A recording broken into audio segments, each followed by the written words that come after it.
Hello guys, welcome back. I am Gabriel, in case you don't know, which is pretty likely because I don't have many followers. Um, this is Toby. He decided to appear in the video. Um, if you remember or know of my last video, I was talking about the situation here. I am not going to talk about it now because for the sake of my mental health, it's all I've been able to think about for a while, and I will probably make a video on it again, but for now, this very second, this is not about that. Probably, I don't know what title I'm going to put on this video, but it's likely that the title will give it away that it's not about that. Just as a summary, shit is still going down here. The government still sucks, and I hate this world. But yeah, that's all I'm going to say on the situation for now. What I am here to talk about is something that's been bothering me regarding this whole this is goth, this is not goth, stop telling me I'm not goth, and blah. Two things, actually. And the main one is regarding the term gatekeeping, which a lot of people who are not really goth use to try and manipulate actual goths into giving free ground to turn the subculture into whatever they want just because they want it. I don't fault most people into not knowing this, but here's the thing. The term gatekeeping is not just being a meanie who won't let anyone just go into the club because they're mean. That is not what the term means or how it was conceived. The term gatekeeping was created by trans women regarding trans misogyny, in the sense of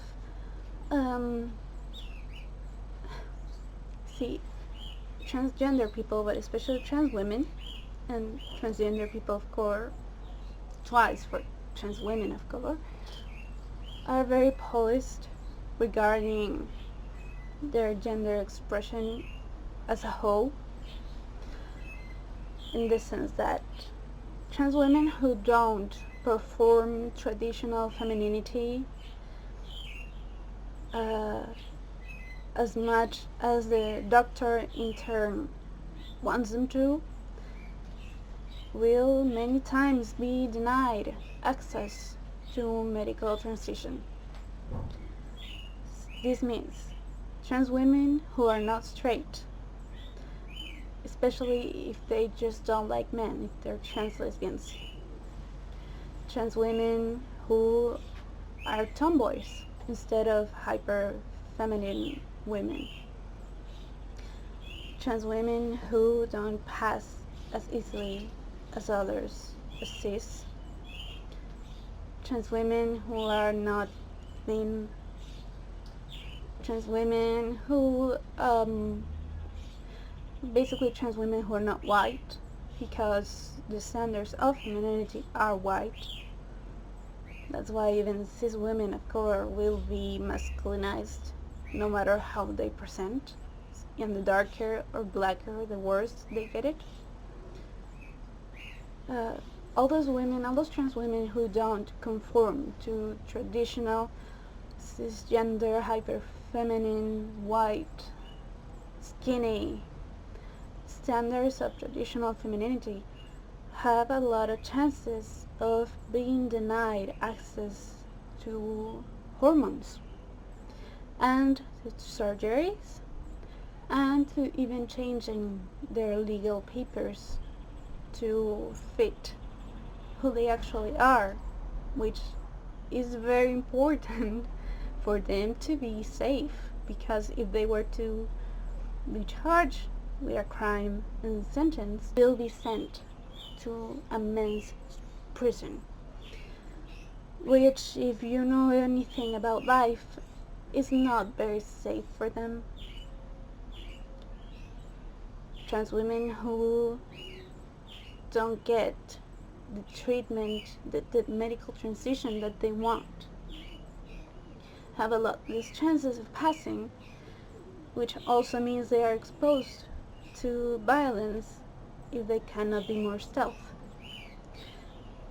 They also will just be very unhappy if they are one of the majority of trans women who choose to medically transition or want to medically transition, because, well, I think the reasons are obvious,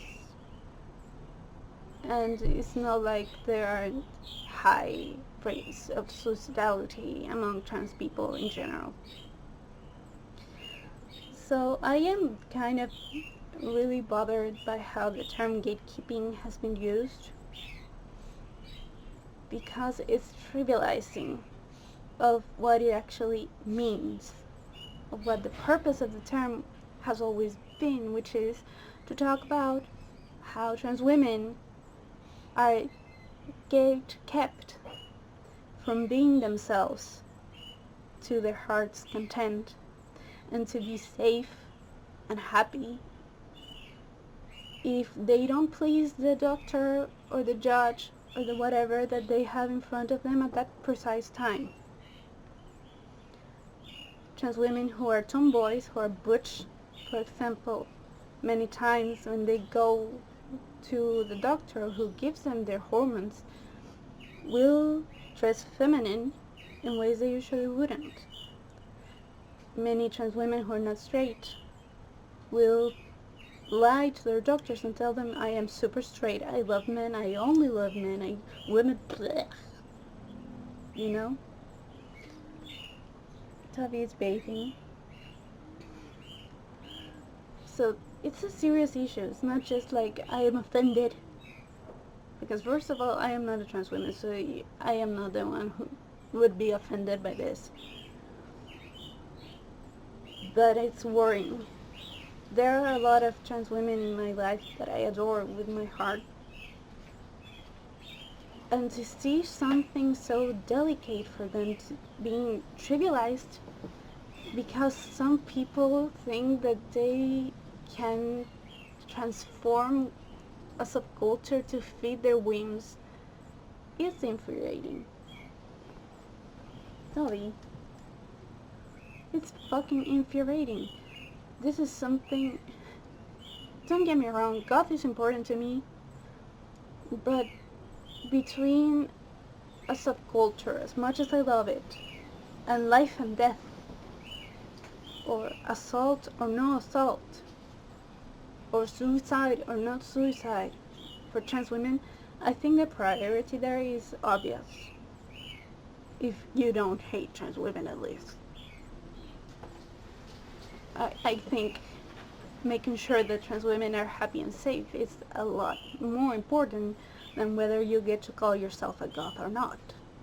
So to see these people who don't even have any real love for the subculture, they just want the label. Use such a term for their stupid little whims. Makes me a bit sick of the subject. If they didn't know what the term means, it doesn't anger me as much, but it just shows you what kind of priorities people have and what matters to them most. They think that they need a whole term to talk about people who think that a subculture that is based in music should be considered a subculture based in music, and a very precise music genre at that. It's so shallow.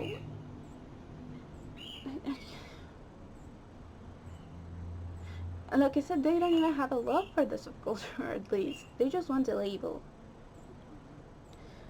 And that, when you put it together with the whole thing about gatekeeping I just said, pisses me off. That is one thing I wanted to talk about here. The other thing is regarding rap. Don't get me wrong, again, I do not believe that the SoundCloud stuff is goth. I know what goth music is. I listen to it. I have listened to it for nearly 13 years now. It's going to be 13 years in 2020. And SoundCloud rap is not it. It has none of the original elements that you can still hear in current actual goth music today. It carries none of the legacy, not even similar lyrical themes or atmospheres or influences, nothing. I know that. However, when I see people, particularly non-black goths, such as myself, talk about how rap, especially this SoundCloud rap, is not goth, I get a little comfortable, not in the statement itself, the way it's said. First of all, when people talk pejoratively about rap, it's going to be racist if you're not black doing that, because of course not all black people like rap. A lot of black people don't, and a lot of people who like rap are not black. That is an obvious truth. However, we all know that black people created rap. We all know that the context, more or less, in which rap was created. And unlike rock music, which was also created by black people, and a lot of electronic music too, rap is a genre of music that society hasn't been able to decontextualize away from blackness the way they have with, again, rap or a lot of electronic music. It is going to be perceived as the black genre of music it is.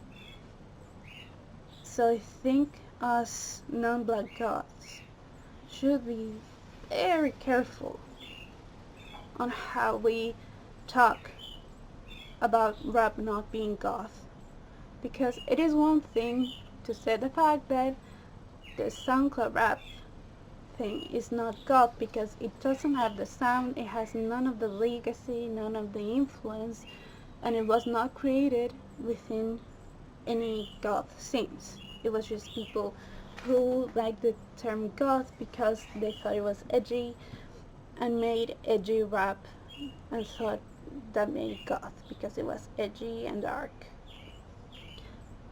And then there is saying that rap is not goth because basically implying that it's unrefined and shallow and dumb and stupid and barbaric.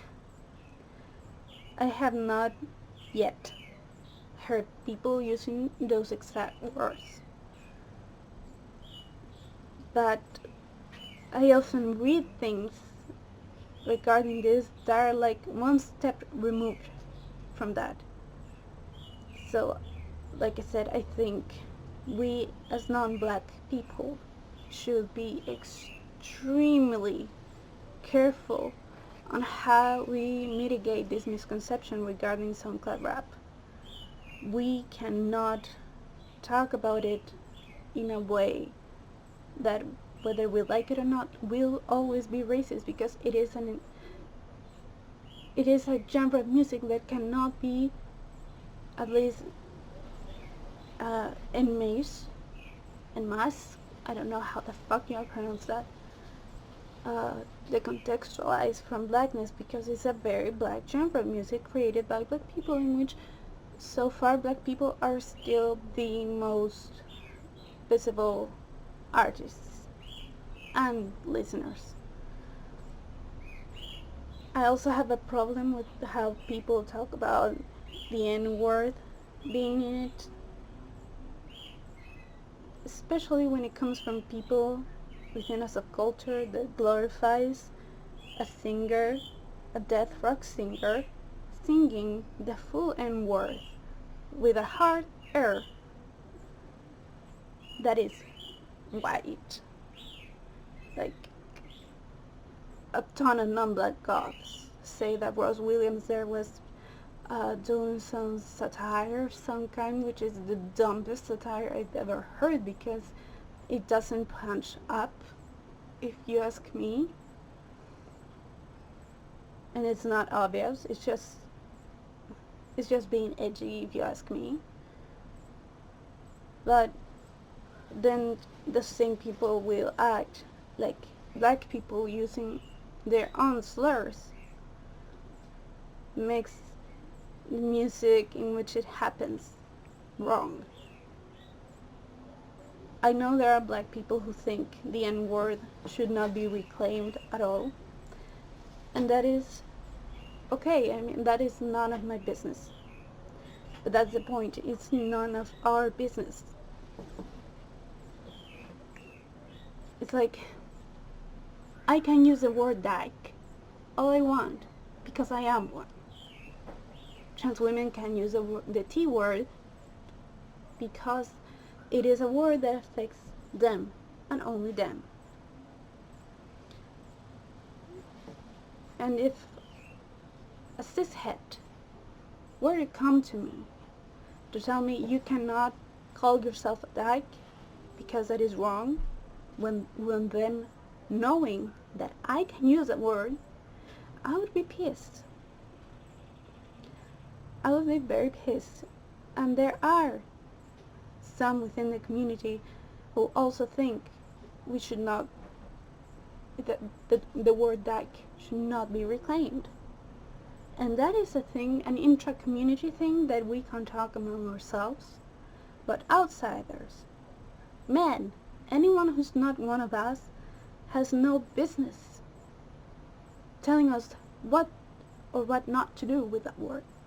And I think that applies too to the N-word. If black people want to discuss among themselves whether it's okay or not okay to use the N-word, that is their discussion. The rest of us have no place in that conversation. Alright? Now, of course, if we see a non-black person using the word, that person has to be called out, and that is absolutely wrong in any possible context. But that's very different from a black person using it. So please, let's be careful with that. Let's be careful too with the accusations of misogyny, because yes, there is misogyny in rap and in every other genre of music. I listened to Two Witches. They were the second concert I went to, but come on, they have some pretty misogynistic lyrics and lesbophobic lyrics and biphobic lyrics because they're fetishizing. And it happens within goth, it happens within many other rock-based genres, in metal, and I never see anyone call out the misogyny in those songs in the way they call out the misogyny in rap. And that's just, I mean, if a black person wants to correct me, alright, but that's just what I think from everything I learned from everything I learned from the black people I know, and what my non-black common sense tells me. So, and a third thing that I can extract from the second theme of rap, I find it weird when people say rap is never going to mesh with goth. Because why not? I mean, goth started as an offshoot of punk. And we have very respected musicians mixing classical music and operatic voices with goth. We have Switchblade Symphony. They are fucking legends. They are amazing. And they mix goth with trip hop, which of course is not rap. Tina Road doesn't rap, but it's not that far from rap musically. So why couldn't it happen? I haven't heard any sort of rap songs, at least so far, that to me qualify as goth. But why couldn't it happen at some point? If it were to happen, of course it's not the SoundCloud stuff. That's why I said I've never heard it so far. But why not? Why not? What's the problem with that? I think the resistance some of us have to that idea is suspicious. I mean, hear this. You cannot tell me there is no influence from rap in this song by Switchblade Symphony.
So, yeah, too long didn't read.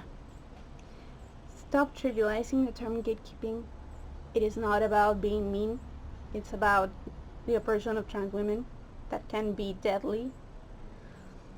2, let's be careful as non-black goths when we mitigate the misconception that the SoundCloud stuff is goth.